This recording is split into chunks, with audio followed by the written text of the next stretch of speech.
ready? Good. Over the past 1 month, Kenya's credentials as a democratic nation have been severely tested.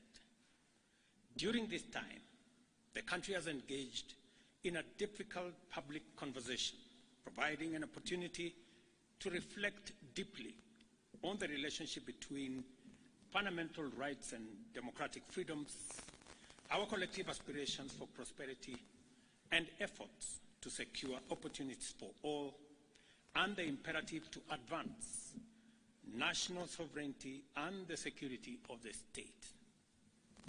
In this discourse, the people of Kenya have expressed their views on governance, development, economic management, national finances, and many other aspects of our nationhood.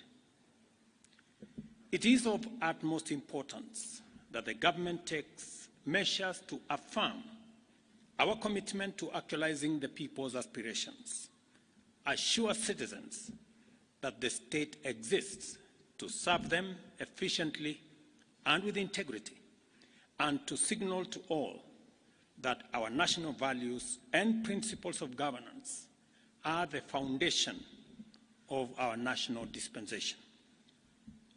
The issues that have come to the fore requiring expeditious attention as matters of urgent priority include an accelerated program to significantly increase our food production and agricultural sector development, in addition to the interventions that we already have, so as to reduce the cost of living and enhance food security in our country. And together with it, to provide requisite raw materials for our our value addition, our manufacturing, and our industrialization agenda. The need to expand existing job creation opportunities and programs, and to create new interventions to address unemployment in order to absorb thousands of unemployed young people and provide them with gainful employment opportunities. The necessity of a public conversation on innovative, prudent, transparent, and accountable use of public resources, along with people-friendly mechanisms for domestic resource mobilization and reducing public expenditure in a manner to make sure that we live within our means. Number 4, the imperative of addressing the significant challenge of public debt by establishing and implementing very clear mechanisms to reduce public borrowing and insulate the country from risks associated with debt accumulation, including prudent financial management to avoid debt distress. The importance of constituting a more inclusive government that unlocks the potential of citizens from all sectors to drive our national transformation and our unity.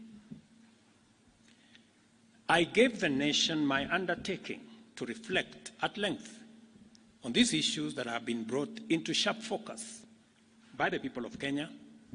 I also promised to consult widely on the way forward, and I also promised to craft a broad-based government that would harness the enormous potential in our country to turbocharge our economic transformation and to provide for inclusive growth. While the events of the past 1 month have caused tremendous anxiety, concern, and uncertainty, the crisis has presented us with a greater opportunity as a nation to craft a broad-based an inclusive citizen coalition for national transformation and progress, made up of all Kenyans from all walks of life. It cannot be denied that our nation has been in a crisis caused by multiple and complex factors. Neither can we turn away from recognizing that the opportunity before us is greater than the crisis. Together, we have a chance to take our country where we all want it to be and make our nation, the Kenya we want, a great nation. For these reasons, I have consulted extensively on, one, the need to enhance, broaden, and deepen the national economic turnaround plan set out in the bottom-up economic transformation agenda to incorporate a wider range of ideas, programs, and interventions that will facilitate job creation, robust debt management, enhanced transparency and accountability in the use of public resources, and enhance domestic resource mobilization and optimize public expenditure in a manner that gives all of us a chance to live within our means. Consequently, I have started the process of forming a new broad-based cabinet to assist in driving the urgently needed and irreversible transformation of our country. I nominate the following first batch of 11 individuals for consideration and approval by the National Assembly for appointment as Cabinet Secretaries and Attorney General. Ministry of Interior and National Administration, Professor Kithure Kindiki. Ministry of Health, Dr. Deborah Mulongo Baraza. Ministry of Lands, Public Works, Housing, and Urban Development, Alice Wahome. Ministry of Education, Julius Migosi Ogamba. Ministry of Defense, Aden Bare Duale. Ministry of Agriculture and Livestock Development, Dr. Andrew Muhia Karanja.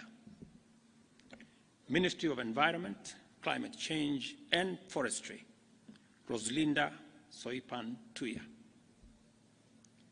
Ministry of Water, Sanitation and Irrigation, Eric Muridhi Muga.